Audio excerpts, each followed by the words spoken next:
Lemon in the middle portion, Sky Shack and Big Lagoon. Sky Shack regains the lead and finally close finish.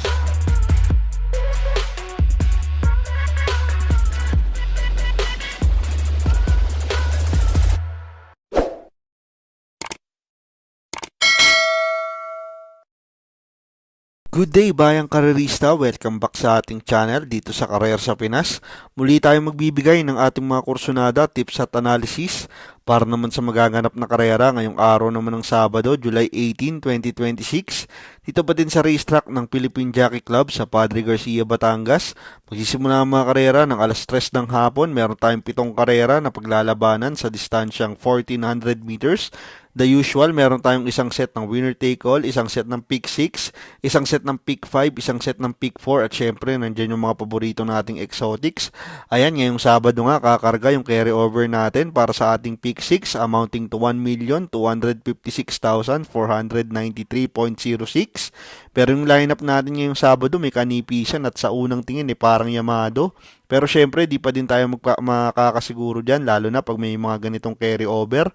Lahat yan, laban sigurado, 1,000,000 din yung paglalabanan. Kaya naman, kung may mga silip or kursunada kayong dehado, alam nyo na, isama nyo na yan. Lalo na kung may pangkapital naman kayo. Makachamba sana tayo ngayong Sabado, makatulong sana ang ating mga giya. Wag na natin patagalin pa, simulan na natin bayang karerista. Race number 1, start ng ating winner take all, races 1 to 7, isang Pilracom rating based handicapping system class 4, 42 to 56 split, meron tayong 7 kalahok. Dito ang first choice ko, yung numero 6 na si Circle of Love, gagabayan ni Patty Dilemma. Last July 4, dito rin sa PJC, nagtalaya ng 1 minute 27 sa 1400 meters, kung saan pumang-anim siya kila Brown Missile at Magtotobetsky. May best time yan na 1 minute 24 sa 1400 meters. Ito laging naiiwan late din, nagkaroon ng kalokohan sa gate to. Dati okay naman to eh. Ngayon binigay na kay Patty, nasa labas din ng numero, baka sakaling maganda na isalida nito. Pag sumalida ng maganda to, ito ang nakikita magdadala ng marcha dito. Andyan yung liquid gold pero tingin ko kayang-kaya niyang erehan yan. Saka parang humina na laban. Basta sumalida ng maganda, tingin ko ito ang horse to beat dito. Ang panigundo ko naman dito yung numero 5 si Uno Magnifico, gagabay ni JB Bakaykay. Last July 12 sa Metro Turf, nagtalaya ng 1 minute 26 sa 1400 meters, kung saan pamang-apat naman siya kila We Hear You at The Kiss.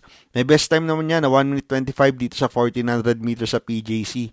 Ito naman lately magaganda na kinikilos nito, nagamayan ni Jeff Bakaykay itong kabayo na to. Alam na kung kailan paparamatihin eh. Dito kung may iwan na naman yung sa baka itong kakwadra naman ng ilaban, kaya ito ang panigundo ko dito. Good luck bayang karerista. Race number 2, start ng ating pick 6, races 2 to 7 at dito na nga kakarga yung ating carry over amounting to 1,256,493.06, isang PJC benefit race in honor of late apprentice jockey Sunny P. Villar. Meron tayo ditong siyam na kalahok. Ang first choice ko dito yung numero 9 si G's Favorite, kagabi ni Jomel Lazaro. Last July 12 sa Metro Turf, nanalo yan, nagtalaya ng 1 minute 28 sa 1400 meters, kung saan tinalo niya si Ma'am Jen. May best time naman niya na 1 minute 31.2 sa 1400 meters dito sa PJC. Ito galing sa panalo na nakaraan sa kabila, sa wakas nakatikim na ulit ng panalo to. Dito may premyo ulit, baka palaban pa din tong kabayo ni Boss Ed Gonzales. Maganda pa ang numero, tingin ko makakapesto agad to. Kayang makaisa pa tingin ko, kaya yan ang first choice ko. Ang panigundo ko naman dito yung numero 8 si Sky Magic, kagabi ni JB Hernandez. Last July 1 sa Metro Turf, nagtalaya ng 1 minute 16.4 sa 1200 meters, kung saan pumanglima siya kila 1 for the road at Winsome Maxine. May best time naman niya na 1 minute 29.4 sa 1400 meters dito sa PJC. Ito nakaraan, hindi maganda sa lida nito, pero itong grupo to, ilang beses na naglaban-laban to, iba-iba na nanalo. Pero sa parehong distansya, tinalo na din ni Sky Magic tong mga to, kaya ito ang napupusuan kong panigundo. Baka may una agad ni Uno at may rate na maganda, baka maganda rin ang gising biglang tumapos ng karera, kaya yan ang second choice ko. Pero start ng ating pick 6 carry over, magulo agad. Magdagdag kayo dito para sure na maka 1 point kayo. Good luck bayang karerista. Race number 3, start ng ating pick 5, races 3 to 7, isang Pilracom rating based handicapping system class 4, 42 to 56 split, meron tayong 7 kalahok. Ang first choice ko dito, yung numero 3 na si Batang Kangkalu, kagabay ni AJ Pabilik. Last July 12 sa Metro Turf, nagtala ng 1 minute 25.4 sa 1400 meters, kung saan natersera siya kay Dinky Doodle at Border Force.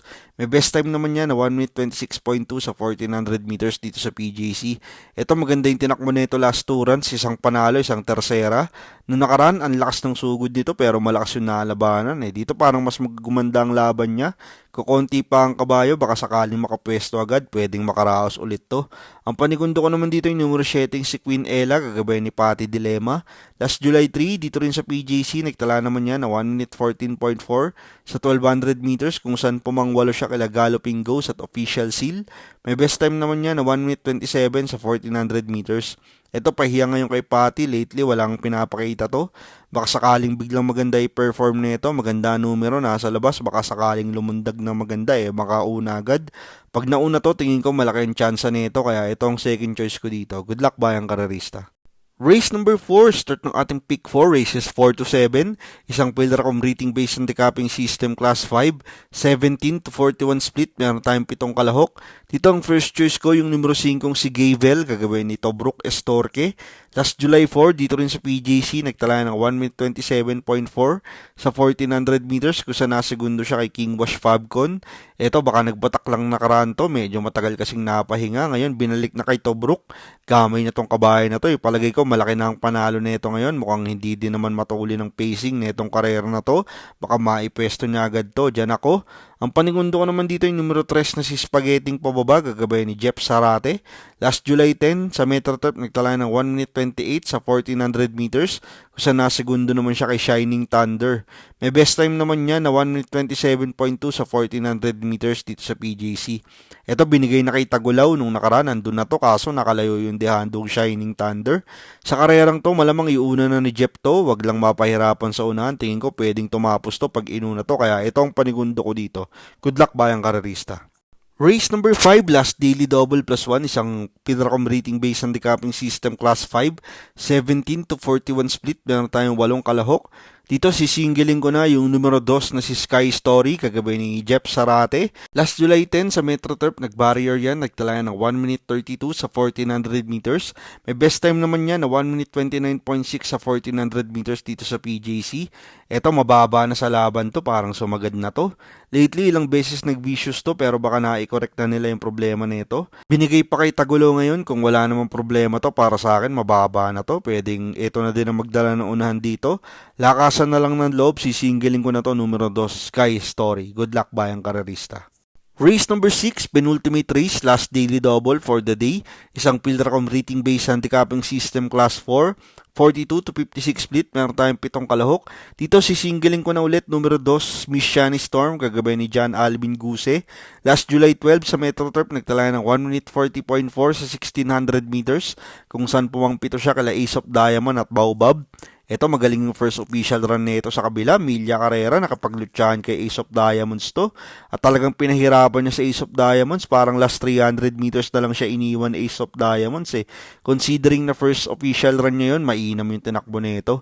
Biglang cambio pa hinete, Alvin Goose ngayon. Baka makita natin yung tunay na buti nito. Para sa akin, lamang to. Numero 2, Mishani Storm, sisingilin ko na yan. Good luck, bayang karerista. Race number 7, last race for the day, isang Pilracom rating based handicapping system class 4, 42 to 56 split, meron tayong 8 kalahok. Dito ang first choice ko, yung numero 3 na si Matikas, kagabay ni Louie Lunar. Last June 27 sa Metro Turf, nanalo yan, nagtala ng 1 minute 29 sa 1400 meters, kung saan tinalo niya si Runway 10. May best time naman niya na 1 minute 26.8 sa 1400 meters dito sa PJC. Ito galing sa panalo nakaraan sa kabila, parang masumina pa ngayon ang laban niya. Gamay naman ni Louie Lunar to, at saka baka mag-back-to-back tong si Boss Melvin Raimundo dito sa last 2 races natin. Iba din ang buenas nandito sa PGC, kaya dyan ako sa numero 3, Matikas, yan ang first choice ko. Ang panigundo ko naman dito yung numero 5 si Rodeo Drive, gagabay ni JM Estorque. Last July 4, dito rin sa PGC, nagtala ng 1 minute 26.4 sa 1400 meters, kung saan tinalo niya naman si Golden Diet. Eto galing sa panalo, tingin ko pwedeng mag-umento pa to. Mukhang pa-improve yung kondisyon ng kabayo. Tingin ko isusunod lang to ni Tobruk. Walang masyadong matulin, baka may pwesto na agad at makatanglaw sa mga nasa unahan. Pwedeng pang makaulit to, tingin ko. Kaya yan ang panigundo ko. Pero last race, paratingan. Lalo na may carry over, yung pick 6 natin. Lagi nating paalala, magdagdag kayo dito sa last race. Sama nyo yung mga silip nyong dihado para pag namumuro na kayo, mas malaki na ang tsansang manalo ng mga parating nyo dito sa huling karera. Malay nyo, yan ang magbigay sa inyo ng magandang dividendo. Good luck bayang karerista. At yan ang ating mga kursunada, tips at analysis para naman sa magaganap na karera ngayong araw naman ng Sabado, July 18, 2026, dito pa din sa karera ng Philippine Jockey Club sa Padre Garcia, Batangas. Lagi nating paalala, ito'y sariling aral at kursunada lamang pagdating sa tayaan, kayo pa din ang masusunod. Maraming salamat sa inyong patuloy na pagsuporta dito sa karera sa Pinas. Makatulong sana ang ating mga giya at kursunada, magsitama sana tayong lahat. Happy racing at good luck bayang karerista.